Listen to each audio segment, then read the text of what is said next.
Happy to be here at, I think, a very special moment that at the other side of the Atlantic Ocean we will have the inauguration of Donald Trump.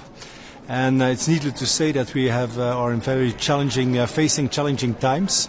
I think that the new Trump administration should be for Europe a wake-up call.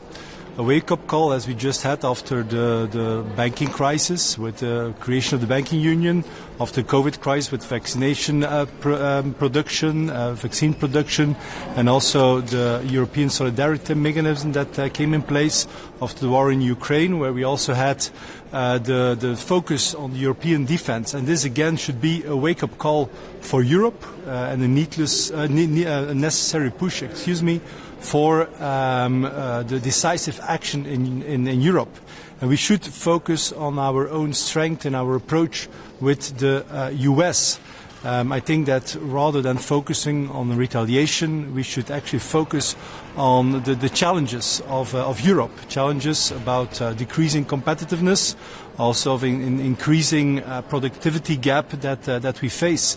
And there the Draghi report and the Letta report actually give us some direction, an important direction.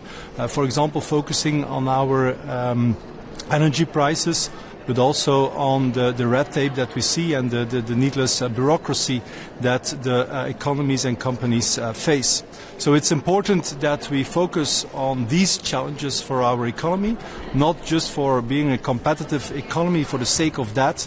No, we need competitiveness, of course, because we are focusing on the future and the long-term affordability of our economic model, also focusing on the guarantee of the future of our welfare state. And that is also a big difference between the European Union and the US, and that's something that we as Europe now need to face on, take that decisive action on our competitiveness and other challenges.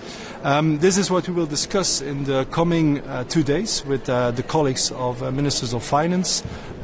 This evening during the ECOFIN dinner as well, where we'll focus on these energy prices and on these transatlantic relationships. Thank you.